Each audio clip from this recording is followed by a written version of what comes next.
Ce programme vous est proposé en audio-description.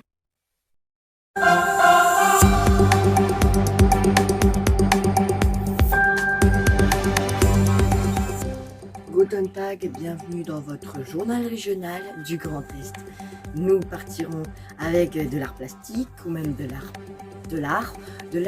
plastique ou même un peu plus d'art. C'est l'art que de l'art. Bah oui, de l'art, c'est de la peinture, de tout. Et ben je vais pas vous mentir, aujourd'hui j'ai l'art plastique. Aujourd'hui, vu que c'est la fin de l'année, on fait plus d'art plastique, on regarde plus des films. Bon, ne dites pas ça au ministère de l'Éducation nationale, le cinéma peut-être un câble.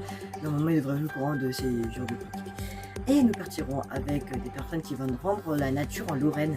Ils veulent rendre la nature à la nature naturelle. Et pour le dernier reportage, nous partirons au Grand Est, dans notre région, pour vous présenter certaines cultures, ou même un peu plus de culture, des tournages. Moi je suis sur un plateau de tournage.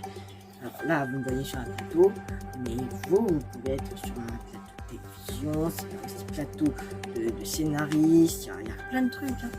Alors je vous laisse. Alors la météo, on a décidé avec toute une rédaction de ne plus vous la donner au Grand Est. Parce qu'on a eu un petit problème avec les cartes.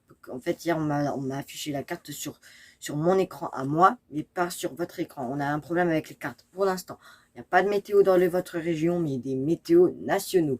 Ça, il y en aura. Mais je peux vous dire qu'il fera très beau, très chaud. Cette ville, ne mettez pas un gros pull, une grosse veste comme exemple. Parce que hier, je suis allée à l'école avec une veste comme ça. Alors ne prenez pas de veste comme ça. Moi, je prenais une petite veste comme ça. Bon, après, moi, ça, c'est pas une veste. Effectivement, c'est une veste de costard, ça. Bon, regardez ce reportage signé la rédaction de Girafland.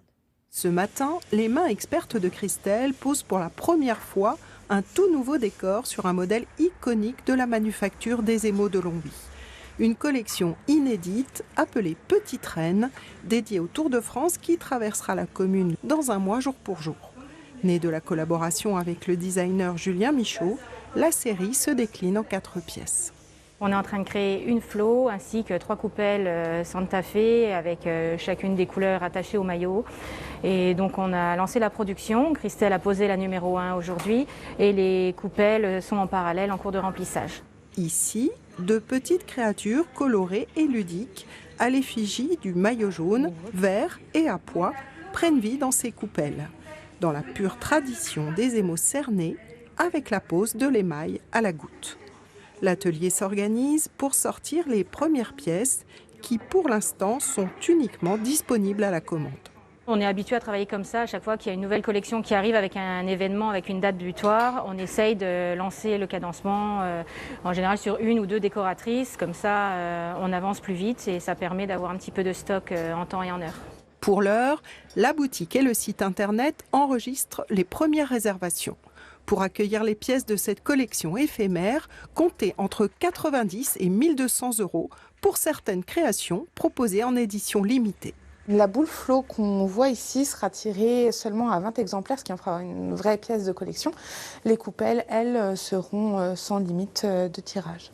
Une fois les premières commandes honorées, les pièces doivent ensuite se retrouver d'ici la mi-juin à la vente dans les boutiques de Metz, Nancy et Longwy. Si tu veux prendre mon relais, c'est-à-dire si tu veux reprendre l'arrêt, si tu veux faire le journal régional du Grand Est, tu peux, parce que normalement, moi, je m'occupe du junior et du journal national. Du coup, techniquement, j'ai dû donner le journal junior à une autre personne pour faire votre journal régional. Mais si tu habites au Grand Est et que tu as envie de faire du journal régional, nous sommes heureux de t'informer que tu pourrais le faire. Il faut juste, excusez-moi, il faut juste que tu envoies ton mail sur giraflone.fr@gmail.com. Ça prend quelques minutes, ça prend quelques secondes. Et on m'informe dans l'oreillette qu'il faut que je vous donne le prochain reportage.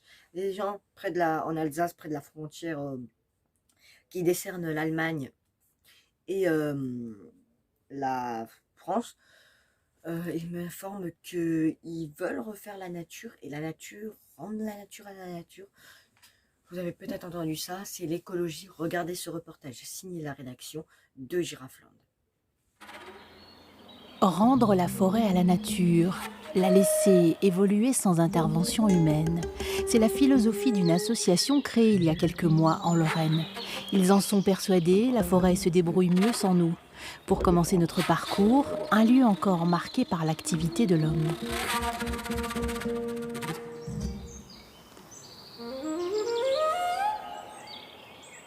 Il y a encore la marque de l'homme, oui. Mais au bout de 400-500 ans, ça aura disparu. Et une autre nature aura pris la place de celle-ci, bien entendu. Les arbres, pareil, ce sera d'autres générations, peut-être d'autres arbres, liés finalement au réchauffement climatique qui risquent d'impacter ce milieu-là. L'association fait l'acquisition d'îlots forestiers auprès de propriétaires pour 1 euro symbolique ou grâce aux dons. Ici, par exemple, la nature a repris ses droits.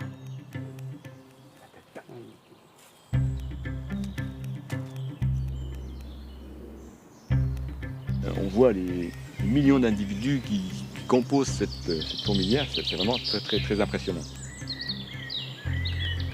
Finalement, chaque parcelle, chaque espace de vie est occupé et puis réoccupé.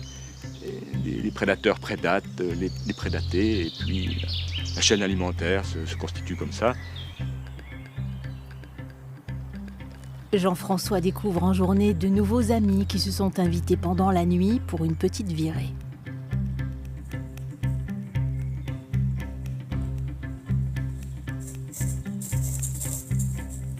Libre Forêt s'inscrit dans un mouvement plus vaste, la libre évolution de la nature ou le réensauvagement.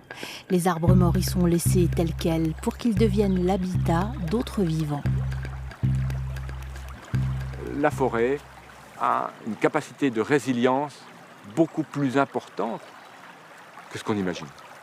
Moi, je ne suis pas un expert, je ne suis pas un militant, mais je pense que notre initiative est légitime face aux menaces qui pèsent sur nos épaules. Et préserver des espaces naturels, ça me semble vraiment indispensable par rapport aux enjeux, parce que pour nous, la forêt, à nos yeux, c'est vraiment un poumon de notre planète.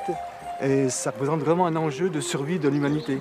La toute jeune association Libre Forêt a déjà fait inscrire dans ses statuts la transmission des parcelles rendues à la nature à d'autres associations après elle pour les générations futures.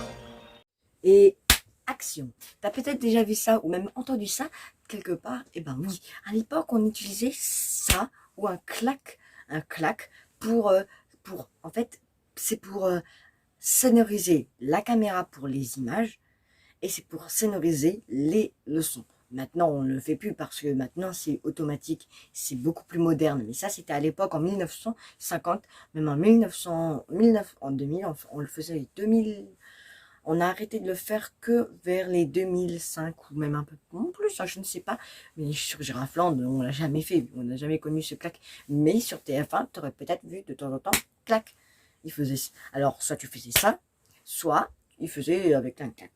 Alors, nous, on part au Grand Est. Bien sûr, on est dans notre journal régional. Et dans notre journal régional, on part du Grand Est. Eh ben, regarde ce reportage. Il y a des gens qui font des films, même des petites séquences. Regarde. US, séquence A, prise 7.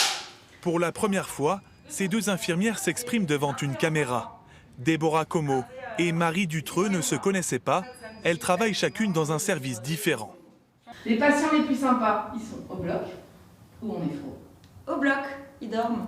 Mais ensemble, elles racontent leur quotidien pour une campagne de recrutement sur les réseaux sociaux. Qui fait le meilleur café? C'est on est faux ou au bloc? À la maison. On est d'accord.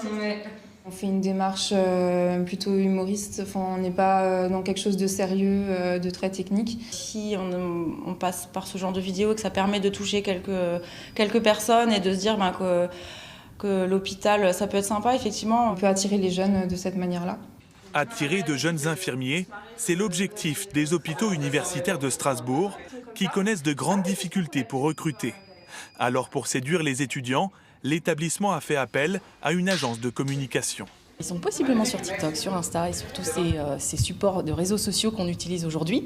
Donc le recrutement change un petit peu du classique de l'offre d'emploi de base qu'on a connus jadis, on va les chercher et on va leur parler comme ils ont envie qu'on leur parle. Des vidéos sur le quotidien d'un service pour faire un choix. Ces étudiants infirmiers en 3e année sont partagés. Je pense que ça peut être pas mal comme moyen de communication et de recrutement. Dans les vidéos, est-ce qu'ils nous parlent du salaire déjà? Ça sera déjà un peu plus convaincant s'ils nous parlent d'une hausse du salaire, etc. Avoir une approche positive, mais nous expliquer aussi la réalité du terrain. Est-ce que je vais pouvoir répondre aux besoins que le patient exprime? Et c'est tout ça qui m'intéresse. C'est pas forcément le meilleur café ou la meilleure ambiance. Est-ce que je vais rigoler, même si ça participe également à notre confort de travail. Chaque été, 200 postes d'infirmiers sont à pourvoir aux hôpitaux universitaires de Strasbourg. Et c'est ainsi que se termine cette matinale junior. Vous pouvez retrouver toute l'information avec notre partenariat France3grandest.fr ou sur Girafland Grand Est tout de suite en exclusivité. Ce soir à 21h05, Fort Boyard, alias saison 31. Alors j'espère que vous serez là, surtout Mado Club. J'espère que Maël Dacosta sera là, votre présentateur de météo qui viendra la semaine prochaine. Normalement ce sera national. J'espère, vu que c'est un fan de Fort Boyard, là, je sais plus où j'ai mis mon agenda. Et on avait le même l'année dernière. On se connaît pas, mais on se connaît pas de visuellement, on se connaît pas virtuellement, mais on se connaît par Internet. Et on avait le même agenda parce qu'on aime tous les deux Fort Boyard. C'était le journal de la rédaction de Girafland. Dans un instant, votre journal national, toujours avec moi, suivi de votre toujours pas de matinale junior pour je sais pas pourquoi. Si je sais pourquoi, mais je vais pas vous le dire parce que ce serait un peu glauque pour vous l'expliquer, parce qu'on a eu un petit problème avec une autre région, du coup on a demandé à la personne qui fait le journal junior de le faire à la journal régional. C'est un peu le bordel cette semaine, mais ne vous inquiétez pas, dès la semaine prochaine tout reviendra dans l'ordre, parce que les nouveaux personnes ne savent pas quelle heure prendre. Il faut que je fasse des emplois du temps et ça prend du temps. Je vous remercie de votre fidélité. Dans un instant, votre météo suivi de votre journal national. Je vous retrouve dès demain à 6h pour votre journal régional. À demain.